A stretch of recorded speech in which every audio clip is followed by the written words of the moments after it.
गर्मी में 5 अनाथ बहनों का बर्फ का फर्नीचर। अरे दीदी, बहुत गर्मी लग रही है, जल्दी से सत्तू का शरबत बना दो ताकि गर्मी को भगा दूं। हाँ दीदी। हाँ बस बना रही हूँ। गरीब सलोनी जैसे तैसे सत्तू का शरबत बनाकर अपनी बहनों को पिलाती है तो चारों बहनें अजीब सा मुंह बनाती हैं। इयो, दीदी कैसा शरबत बनाया है, ये तो वो है ही नहीं जैसे मम्मी बनाती थी। हाँ दीदी, इसका स्वाद तो बहुत अजीब सा है। दीदी, ये सत्तू का शरबत नहीं है, ऐसे हम गर्मी में तरोताजा कैसे होंगे, ये तो मुझे आटे के घोल का लग रहा है। मम्मी होती तो हमें कितना अच्छा शरबत बना कर देती थी, लेकिन अब हम अनाथ हो गए। मुझे माफ कर दो तुम चारों, तुम्हें तो पता है घर में कुछ भी ढंग का खाने पीने को नहीं है, सिर्फ खिचड़ी दाल थी, सत्तू नहीं था, इसलिए मैंने आटे के घोल को ही शरबत बनाकर दे दिया। सोचा था कि तुम्हें पता नहीं चलेगा, पर पता चल गया। मम्मी पापा के जाने के बाद सब कुछ बहुत मुश्किल हो गया है। दीदी ऐसे रो नहीं, आपको ऐसे देखकर अच्छा नहीं लगता। मुझे भी तुम लोगों को ऐसे परेशान करना अच्छा नहीं लगता। तुम जानते हो घर में पैसे नहीं हैं, ऊपर से गर्मी है। जब पैसे लाऊंगी तो सत्तू का शरबत बना दूंगी। भले ही हम अनाथ हो गए, लेकिन अपने आप को कभी अनाथ मत समझना। तुम्हारी बड़ी बहन हमेशा तुम्हारे साथ है। तभी चारों बहनें सलोनी के गले लग जाती हैं। कुछ देर बाद सलोनी अपनी बहनों के लिए ज्यादा पानी डालकर खिचड़ी बना देती है। एक पंखा था, वो भी चलना बंद हो गया था। ओहो, बस इसकी कमी थी, अब ये भी बंद हो गया। अब हम गर्मी में कैसे रहेंगे? हमारे घर में कुछ भी नहीं है, ना बेड, ना सोफा, ना कुर्सी, ना खुद को देखने के लिए शीशा, और ना ही फ्रिज, वरना हम बहुत ठंडा पानी पीते। ये गरीबी और गर्मी ने हम बच्चों की जान ले रखी है। दीदी, मुझसे ये पानी वाली खिचड़ी नहीं खाई जा रही। मुझे भी दीदी खाने का मन नहीं है, मेरे को अच्छा अच्छा खाना खाना है। कचौड़ी, पूरी, मटर पनीर, दाल मखनी, चावल, आइसक्रीम, कोल्ड ड्रिंक, ये सब हमें कब खाने को मिलेगा? देखो, ये सब खाने को जब मिलेगा जब मैं नौकरी करने चली जाऊंगी। तब तक थोड़ा सब्र कर लो, मैं आज ही काम देख कर आती हूँ। फिलहाल सब मेरे साथ बैठकर खाना खा लो। ठीक है दीदी। सलोनी अपनी बहनों के साथ बैठकर खाना खा लेती है कि तभी लाल लाल चींटियां उनके पास आ जाती हैं। दीदी देखो, लाल चींटियां कहीं काट ना ले। हमारे घर में कहाँ से आ गई? हमारे पास कुछ मीठा भी खाने को नहीं है। दीदी इन्हें भगाओ ना। चिंता मत करो, तुम्हें ये काटेंगी नहीं। मैं अभी हल्दी डाल देती हूँ जिससे ये अंदर को ना आ पाए। फिर दीपा वहां पर हल्दी छिड़क देती है। इसके बाद चींटियां आना बंद हो जाती हैं। वहीं सलोनी भी धूप में परेशान होकर अपने लिए काम ढूंढती है, लेकिन कोई भी उसे काम नहीं देता। वो घर में घुसी ही थी कि इतने में सबसे छोटी बहन उसे पानी देने के चक्कर में मटका फोड़ देती है, जिससे सारा ठंडा पानी गिर जाता है।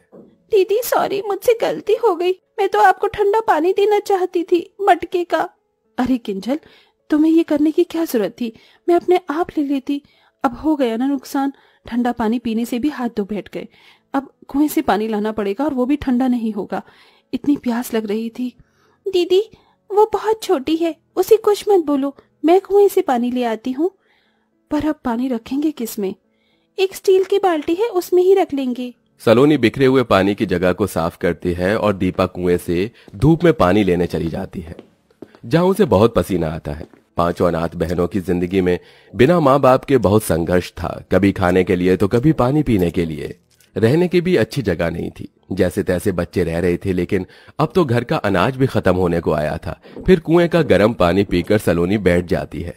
हे भगवान, एक तो मुझे काम भी नहीं मिल रहा, ऊपर से मटका भी टूट गया। अब मटका 40-50 रुपए का आएगा, कहाँ से पैसे आएंगे? हमारे पास पैसे नहीं है और इस पानी से प्यास भी नहीं बुझ रही।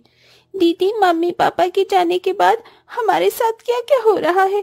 ऊपर से हम सबको धीरे धीरे बहुत पसीना आ रहा है, गर्मी लग रही है, पंखा भी ठीक करवाना था। काश हमें थोड़ी सी बर्फ मिल जाती।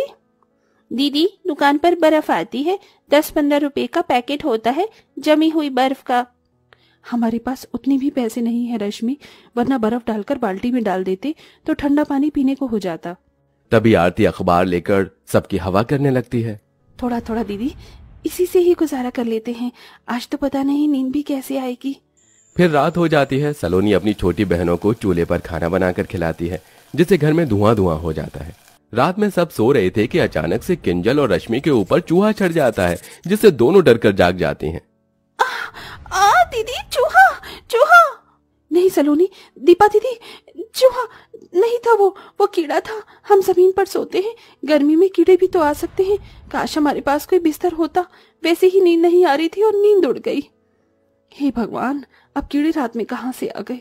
ऐसा करो, तुम दोनों मेरी जगह पर सो जाओ, मैं तुम्हारी जगह पर सो जाती हूँ। ठीक है दीदी।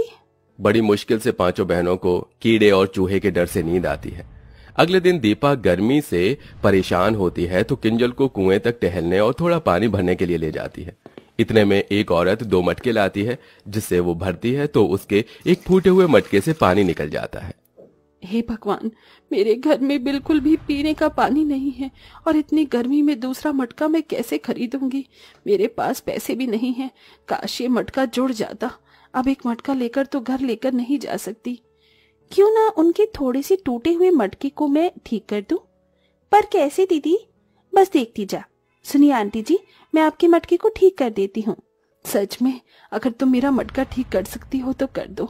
दीपा फौरन पेड़ के पास में से चिकनी मिट्टी उठाकर उसमें थोड़ा पानी मिलाकर मटके पर चिपका देती है और धूप में 15 मिनट बाद मटका सूख जाता है। अब पानी नहीं गिरेगा, आप पानी भरकर देख लीजिए। जैसे ही औरत अपने दोनों मटकों को भर लेती है तो खुश हो जाती है। अरे वाह, तुमने तो बहुत अच्छा किया गुड़िया, बहुत शुक्रिया। अब मैं चलती हूँ। सुरेखा अपने दोनों मटके लेकर चली जाती है और जब दीपा किंजल अपनी दूसरी बर्तन को भरती है तो किंजल को वहाँ एक बड़ा सा मटका दिखता है। दीदी देखो, ये मटका कहाँ से आया? अभी तक तो नहीं था। अरे हाँ, यहाँ पर किसका मटका होगा ये? अरे ये मटका तो गंदा भी है। दीदी, ये गंदा मटका किसका होगा? भला हमारे ही काम आ जाएगा। हम इसे साफ करके यही वाला पानी भर लेंगे। चलो घर ले चलते हैं। ठीक है, चलो। दोनों बहनें उस मटके को बड़ी मुश्किल से पकड़कर घर पर ले आती हैं और उसे साफ करने लगती हैं। अरे, तुम्हें ये मटका कहाँ मिल गया? दीदी, किसी का भी नहीं था, इसलिए हम ले आए। अब साफ करके इसमें पानी भरेंगे। अच्छा है ना, अब ठंडा पानी पीने को मिलेगा। अच्छा दिखाओ, मैं साफ कर दूं। बड़ा मटका है, तुम दोनों से नहीं होगा। तभी सलोनी जैसे ही मटका धोकर रखती है कि उसमें से चमचमाती रोशनी आती है और वो मटका ठंडी ठंडी बर्फ के पैकेट से भर जाता है। ये देख पांचों अनाथ बहनें हैरान हो जाती हैं। अरे वाह, इतनी सारी बर्फ! इसमें तो हम बहुत ठंडा पानी पी सकते हैं। हाँ हाँ, जल्दी जल्दी पी लो, कहीं बर्फ पिघल न जाए। पांचों बहन बर्फ देखकर सब कुछ भूल जाती हैं और ठंडा ठंडा पानी पी लेती हैं। अरे, हमने इसका ठंडा पानी तो पी लिया, पर ये मटके से अचानक से बर्फ कहाँ से आ गई? मुझे तो कोई जादू लगता है। काश हमारे घर में पंखा चल जाता तो इस गर्मी से तो बच जाते। तभी उस मटके से एक जादुई रोशनी निकलती है। मटके की ठंडी ठंडी बर्फ से पूरा घर बर्फ की ठंडक से भर जाता है। अरे वाह, अभी तो हमारे पसीने आ रहे थे, बहुत गर्मी लग रही थी, और तुमने देखा अभी एक जादू हुआ जिससे हमारा घर एक बर्फ की जैसी ठंडक दे रहा है। हाँ दीदी, ये तो सच में जादू निकला। और इस बड़े से जादुई मटके में बहुत सारे बर्फ के पैकेट हैं। इसे हम बेचकर इस गर्मी में पैसे कमा सकते हैं। अरे हाँ, ये तो मैंने सोचा ही नहीं। और उसके बाद हम कूलर लेंगे, एक बेड लेंगे। दीदी दीदी, मुझे नए कपड़े चाहिए और फ्रिज भी। दीदी, आप अकेले बर्फ बेचने मत जाना। ऐसा करते हैं, मैं रश्मि को ले जाती हूँ और आप बड़ी हैं तो आप आरती और किंजल को साथ रख लीजिए। ये बर्फ पिघलने से पहले हमें बेचनी होगी। ठीक है। पांचों अनाथ बहनें एक पन्नी में जादुई मटके से बर्फ के पैकेट निकाल कर उसमें रख लेती हैं और अलग अलग दिशा में बेचने चली जाती हैं, जहां लोग सस्ती बर्फ देखकर खरीदने लगते हैं। बर्फ ले लो, बर्फ, ठंडी ठंडी बर्फ, 5 रुपए का एक पैकेट, 5 रुपए का एक पैकेट। दीदी, मेरे पास सिर्फ 4 रुपए है। मेरे घर में फ्रिज नहीं है। आप इतने में ही बर्फ दे दो। मेरी मम्मी के बुखार हो गया है तो उनको बर्फ लगानी है। ठीक है, ऐसा करो, तुम 2 पैकेट ले जाओ। शुक्रिया दीदी। ऐसे ही पांचों बहनें 2-3 हफ्तों तक उस मटके से जादुई बर्फ मांगती हैं और उन्हें बेचकर पैसे इकट्ठे करती हैं और अपने घर में सबसे पहले सोने के लिए एक पलंग और उसके बाद बर्फ बेचकर कूलर ले आती हैं। अरे वाह दीदी, इस कूलर की ठंडी ठंडी हवा में बहुत मजा आ रहा है। हाँ, ये तो है। अब हमें कीड़े भी नहीं काटेंगे क्योंकि हमारे पास फर्नीचर में हमारा सबसे पहले बेड आ गया। अब धीरे धीरे इस जादुई मटके से बर्फ को निकाल कर बेचेंगे और सोफा, फ्रिज सब कुछ ले आएंगे। हाँ हाँ दीदी, आज खाने में अच्छी चीज बनाई है ना आपने? हाँ, तुम सबके लिए मटर पनीर पुलाव और रायता। तो चलो दीदी, ठंडी हवा में बैठकर खाना खाते हैं। 1 मिनट, रायते में बर्फ डालने के लिए जादुई मटके से मांग लेती हूँ। हे जादुई मटके, हमें बहुत सारी बर्फ दे दो। दीपा के कहते ही जादुई मटके की रोशनी से बर्फ का पैकेट पूरा भर जाता है और वो अपने रायते में डालकर मजे और खुशी से कूलर की ठंडी हवा में खाना खाते हैं।